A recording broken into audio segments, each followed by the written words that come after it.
बात करें हमारे शरीर की सबसे छोटी कार्यात्मक इकाई जो है वो सेल है कोशिका, जिसकी खोज रॉबर्ट हुक ने की थी। लेकिन मरी हुई कोशिका की खोज की थी वो अलग अलग से एक टॉपिक है। मरी हुई कोशिका की खोज किसने की है, जीवित कोशिका की ल्यूवेन हुक ने की है, कैसे की है, ठीक है। वो एक कुछ वो बना रहे थे, सूक्ष्मदर्शी बना रहे थे, टेलीस्कोप वगैरह, वो सूक्ष्मदर्शी बना रहे थे सॉरी। तो उसकी वजह से उन्होंने क्या कर ली थी, खोज कर ली थी, ठीक है। तो अगर हम बात करते हैं सबसे छोटी इकाई क्या है, सेल है। अगर एक जैसी सेल है, या ध्यान रखना एक जैसी सेल है, अलग अलग सेलों की बात नहीं हो रही, एक जैसी सेलें बहुत सारी इकट्ठी हो जाती हैं तो उनको कहा जाता है टिश्यू कहा जाता है या ऊतक कहा जाता है। क्या कहते हैं बेटा, ऊतक कहते हैं, टिश्यू कहते हैं, ठीक है। वहीं बहुत सारे एक जैसे टिश्यू हो जाते हैं तो इनको हम क्या कहते हैं, ऊतकों को मिलाकर क्या बनता है बेटा, बनता है ऑर्गन बनता है, यानी अंग बनता है। हिंदी में भी याद रखेंगे अंग, इसे ऊतक कहेंगे और इसे कोशिका कहेंगे। क्या कहेंगे, कोशिका। बहुत सारी कोशिकाएं मिलकर, एक जैसी कोशिका मिलकर, समान कोशिका मिलकर ऊतक बनाती हैं, समान ऊतक मिलकर अंग बनाते हैं बेटा। क्या बनाते हैं, अंग बनाते हैं, ठीक है। और वहीं हम बात करेंगे बहुत सारे अंग मिलकर क्या बनाते हैं, अंग तंत्र बनाते हैं। क्या बनाते हैं, अंग तंत्र।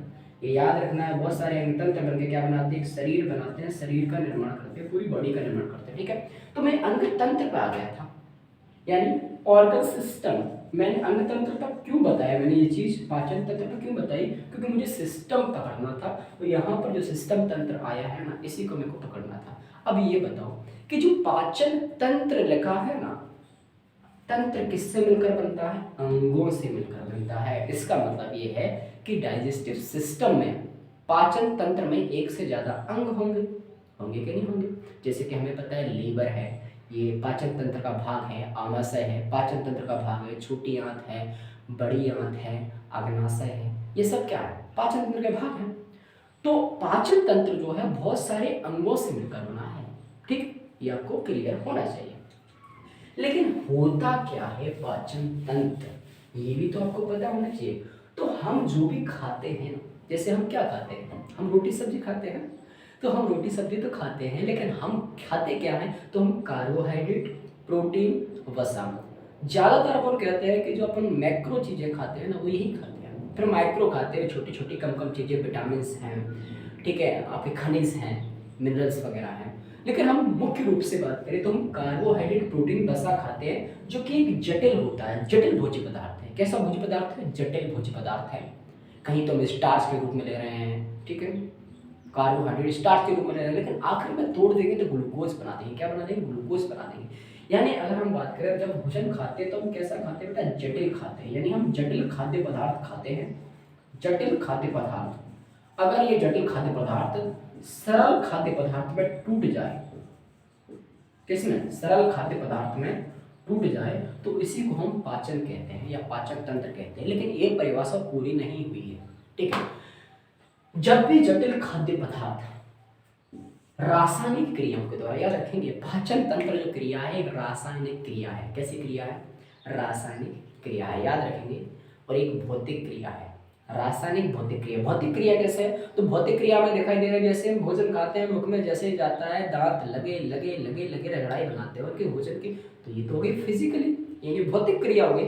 और रासायनिक क्रिया जब उसमें लार मिलेगी, एंजाइम मिलेंगे, तो ये होगी रासायनिक क्रिया। तो उनको दोनों को लिखना जरूरी पड़ेगा कि ये कैसी क्रिया है, भौतिक क्रिया है और रासायनिक क्रिया है, क्या, पाचन, ठीक है। तो सरल भोज्य पदार्थ, सॉरी जटिल भोज्य पदार्थ का सरल भोज्य पदार्थों में टूटना क्या कहलाएगा, पाचन कहलाएगा। और पाचन एक रासायनिक एवं भौतिक क्रिया है, ठीक है, याद रखेंगे।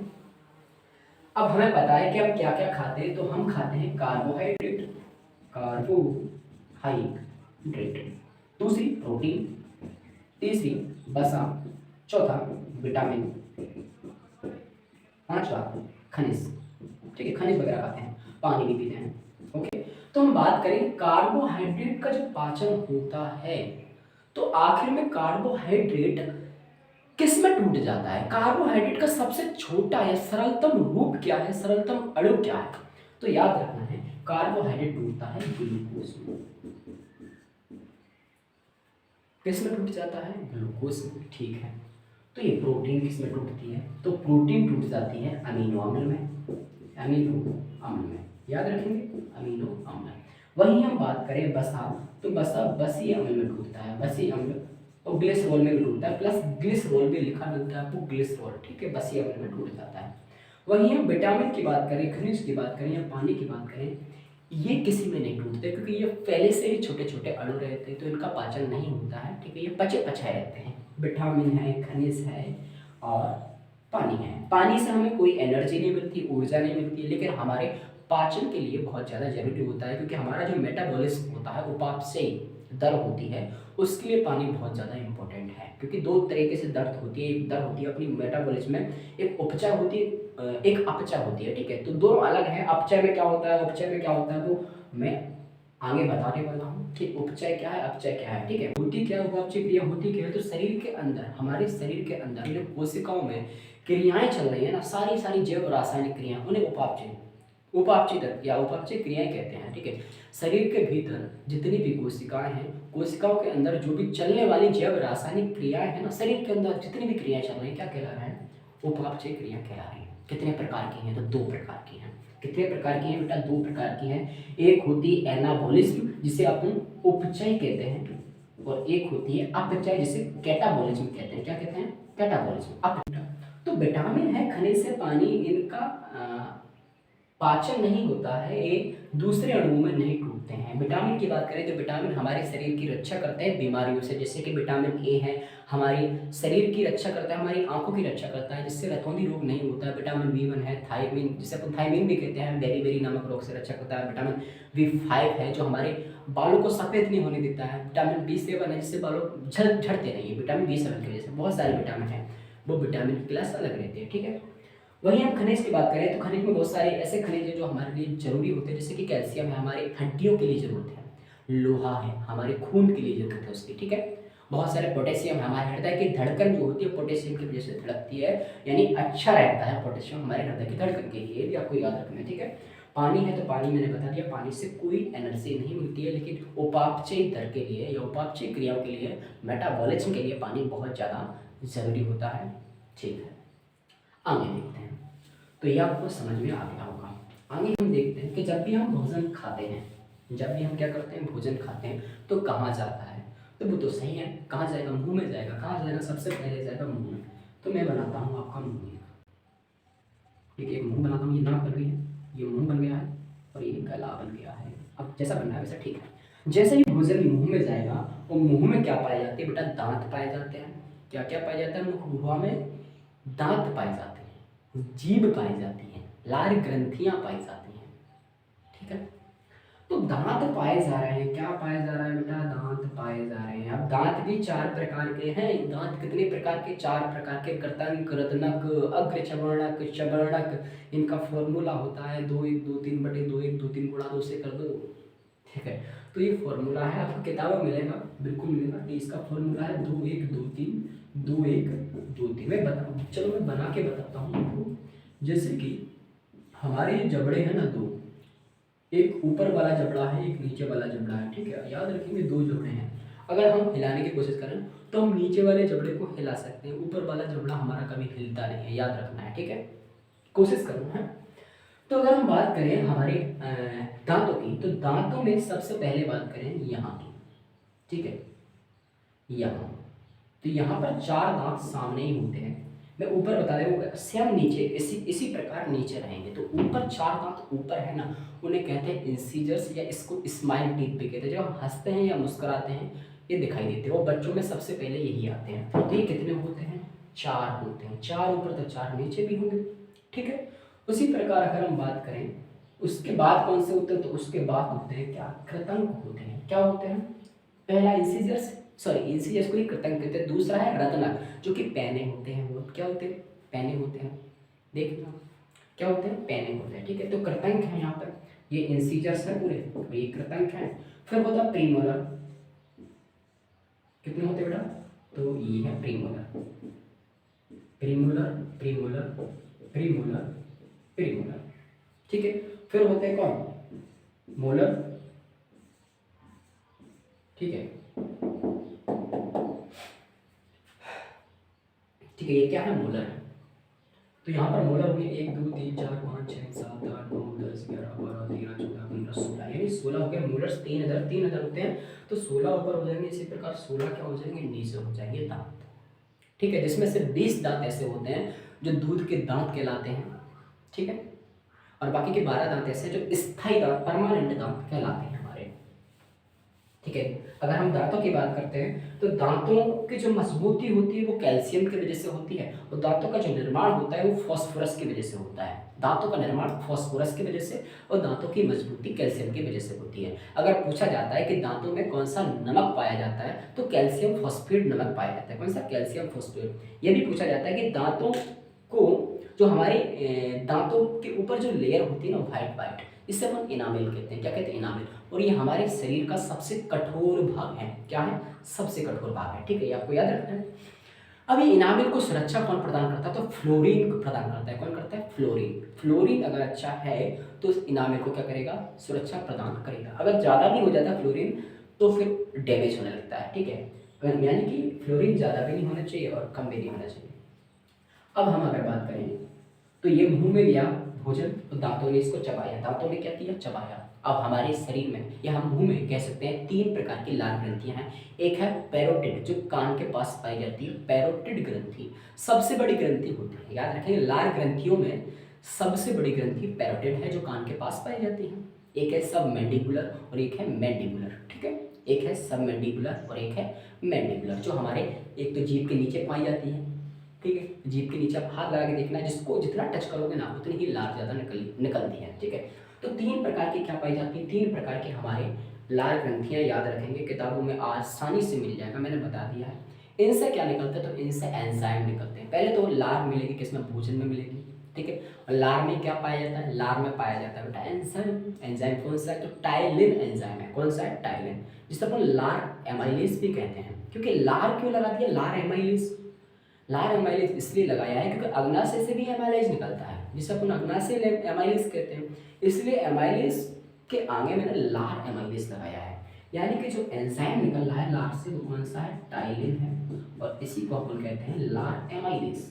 क्या कहते हैं, लार एमाइलेज। करता क्या है सर, ये करता है पाचन किसका, एंजाइम क्या करेंगे, एंजाइम पाचन की क्रिया को बढ़ा देते हैं। क्या करते हैं, पाचन की क्रिया को बढ़ा देते हैं। याद रखना है, जो एंजाइम होते हैं क्या करते हैं, पाचन में सहायक होते हैं, हार्मोन नहीं होते हैं। ठीक है ना, हार्मोन पाचन में सहायक ना है, एंजाइम पाचन में सहायक होते हैं। तो टायरिन एंजाइम जो है ना क्या करता है, स्टार्च का पाचन करता है, वो बेटा स्टार्च को बदल देता है माल्टोस में। किसमें बदलता है, स्टार्च को बदल देगा माल्टोस में।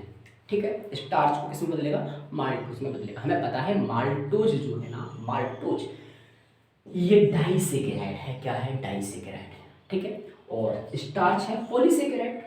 पता है, अभी माल्टोज ये डाइसेकेराइड है, ये मोनोसेकेराइड नहीं है। जब तक मोनोसेकेराइड में बदलेगा नहीं, पूर्ण पाचन नहीं माना जाएगा। तो मोनोसेकेराइड माल्टोज भी धीरे धीरे बाद में किस में बदलेगा, ग्लूकोज में बदलेगा। ठीक है, तो माल्टी जाएगी, पूर्ण पाचन नहीं हो गया, स्टार्च का पूर्ण पाचन नहीं हुआ। जब तक ग्लूकोज नहीं बदलेगा तब तक पूर्ण पाचन नहीं कहा जाएगा। ठीक है, यानी पाचन तो हुआ है लेकिन पूर्ण पाचन अभी नहीं हुआ है। तो स्टार्च को माल्टोज में बदल दिया है। अच्छा सर ये बताओ कि मोनोसेकेराइड कौन से, तो याद रखिए ग्लूकोज और फ्रक्टोज मोनोसेकेराइड में आते हैं। ग्लूकोज और फ्रक्टोज, जो फ्रक्टोज है सबसे ज़्यादा मीठी शर्करा है, प्रकृति में सबसे ज़्यादा पाई जाने वाली मीठी शर्करा है, लेकिन अगर अपन कृत्रिम रूप से बात करते हैं वो सैकरीन है। ठीक है, तो स्टार्च को किसमें बदल दिया, माल्टोज में बदल दिया, किसने, टाइलिन एंजाइम है। लार में एक और एंजाइम पाया जाता है जिसका नाम है लाइसोजाइम। दूसरा एंजाइम कौन सा होता है, लाइसोजाइम। लाइसोजाइम ये क्या करता है, तो ये डिटॉल की तरह काम करता है। किसकी तरह, डिटॉल की तरह काम करता है, यानी कीटाणु को मारता है। जो भोजन में जीवाणु वगैरह आते हैं ना उनको किल कर देता है, उनको मार देता है, उनको नष्ट कर देता है। कौन, लाइसोजाइम। किसमें पाया जाता है, लार में। तभी तो छोटे छोटे बच्चे जो होते हैं ना उनको, वो कहीं भी जाते हैं, मिट्टी मिट्टी खा ली उन्होंने, कुछ भी खा लिया, हाथ नहीं धोए, रोटी खा ली, खाना खा लिया, तो उनमें लार की मात्रा ज़्यादा पाई जाती है। लार की मात्रा ज़्यादा होगी तो एंजाइम भी ज़्यादा बनेगा, एंजाइम ज़्यादा बनेगा तो जीवाणु नष्ट हो जाएंगे। ठीक है, तो अगर अपन ये बात करें तो यहाँ आपको ये समझ में आ गया होगा। अब भोजन को लार जो है वो लस लसा बना देती है एकदम, और भोजन आगे की साइड बढ़ने को स्टार्ट हो जाता है। ठीक है, जीभ की बात करें तो जीभ क्या देती है, स्वाद देती है, हमें पता है। तो अगर हम बात करें हमारे जो तालु है ना ऊपर का, ये ऊपर जो होता है ना उसे अपन तालु कहते हैं। क्या कहते हैं, तालु। जीभ के ऊपर हाथ लगाना तालु है। तो तालु जो आगे रहता है कठोर रहता है, हार्ड रहता है, क्या रहता है, हार्ड।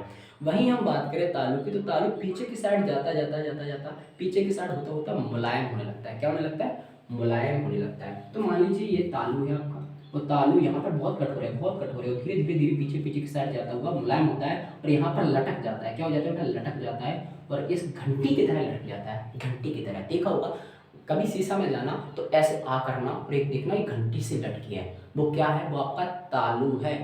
तालु आगे बहुत कठोर रहता है, पीछे जाएगा मुलायम होता जाएगा, मुलायम होता जाएगा, और आखिरी में लटक जाएगा। उससे अपन क्या कहते हैं, इस चीज को कहते क्या, तो इससे कहते हैं बेटा यूबुला। क्या कहते हैं, यूबुला कहते हैं। क्या कहते हैं, यूबुला कहते हैं। सर इसका काम क्या है, तो इसका भी काम है, ठीक है। तो अक्सर हम पढ़ते हैं कि हमारा भोजन मुख गुहा के बाद जाता है ग्रसनी में। कहाँ जाता है, ग्रसनी। ग्रसनी दो प्रकार की होती है, ठीक है। एक होती है नासा ग्रसनी, और एक होती है कौन सी ग्रसनी, एक होती है बेटा मुख गुहा ग्रसनी। याद रखेंगे। तो मान लीजिए ये ग्रसनी है, तो एक ग्रसनी किधर चली जाती है, नाक की साइड चली जाती है, और एक ग्रसनी किधर चली जाती है बेटा, किधर से चली जाती है, एक नाक की साइड जा रही है, और एक कहाँ जा रही है, एक जा रही है मुख की साइड। तो भोजन मुख से गया और इस ग्रसनी में चला गया, ठीक है। अब भोजन, क्योंकि यहाँ पर मार्ग रहता है जहाँ से क्या नाक में जा सकता है भोजन। तो जब भोजन हम करते हैं तो ये जो यूबुला है ये इस रास्ते को बंद कर देती है, नासा ग्रसनी को क्या कर देती है, बंद कर देती है, जिससे भोजन ऊपर नहीं जा पाता, नाक के पास नहीं जा पाता, और वरना नाक से निकल आता है ये भोजन। ये यूबुला का पहला कार्य है। यूबुला का पहला कार्य है कि जब हम भोजन करते हैं तो ये यूबुला क्या होता है, नासा ग्रसनी पर लग जाता है, जिससे भोजन सीधा ग्रसनी में चला जाएगा। ओके, आगे देखते हैं। तो इस यूबुला का दूसरा कार्य क्या है, तो यूबुला का दूसरा कार्य ये है, जब खर्राटे वगैरह लेता है ना इंसान, तो इसी की वजह से खर्राटा ज़्यादा आता है, ठीक है। तो जब अपन कंपन करते हैं ना खर्राटा के, तो कंपन होता है गले में, तो ये बहुत ज़्यादा कंपन होता है, तो इसकी वजह से आवाज़ भी बहुत ज़्यादा आती है। तो ये यूबुला है, याद रखना क्या है बेटा, यूबुला है। उसके बाद भोजन ग्रसनी के बाद जाएगा कहाँ, ग्रास नली में या भोज नली में, भोजन नली में कहाँ जाएगा। और यहाँ से बेटा, यहाँ से जो रहते हैं दो पाइप होते हैं, कितने पाइप होते हैं, दो पाइप, ठीक है, दो पाइप। अब ये बता सकते हैं, एक तो आगे की साइड पाइप है और एक पीछे की साइड पाइप है। क्या ये भोजनली है कि ये भोजनली, कौन बता सकता है। ये अगर अपन बात करते हैं, देखें कि भोजनली आगे की साइड होती है या पीछे की साइड, तो हमेशा याद रखना है भोजनली रहती है पीछे की साइड वाला पाइप, और आगे की साइड वाला पाइप जो रहता है वो होता है श्वास नली, जिससे सांस जाती है। और ये श्वास नली कहाँ खुलती है, जाके फेफड़ों में खुलती है। भोजनली कहाँ खुलती है, तो बेटा आमाशय में खुलती है। अच्छा ये बताओ, ठीक है, यहाँ से भोजन जाएगा तो कैसे पता चलेगा श्वास नली में जाना चाहिए, भोज नली में जाना चाहिए, है। तो इसके ऊपर एक ढक्कन सा होता है जिसे अपन ईसोफेगस कहते हैं। क्या कहते हैं, ईसोफेगस कहते हैं। यहाँ पर ये श्वास नली के ऊपर होता है, क्या ढक्कन होता है, ईसोफेगस कहते हैं। जब भी हम भोजन खाते हैं तो भोजन चला जाता है कहाँ, भोज नली में, तब ये ईसोफेगस किसके ऊपर रहता है, श्वास नली के ऊपर रहता है। और जैसे ही हम सांस लेते हैं, हवा वायु लेते हैं, तो ये सांस नली से हट जाता है, और वायु कहाँ चली जाती है, वायु चली जाती है फेफड़ों में। तो आपको ये याद रखना है, ठीक है। आगे की बात करें,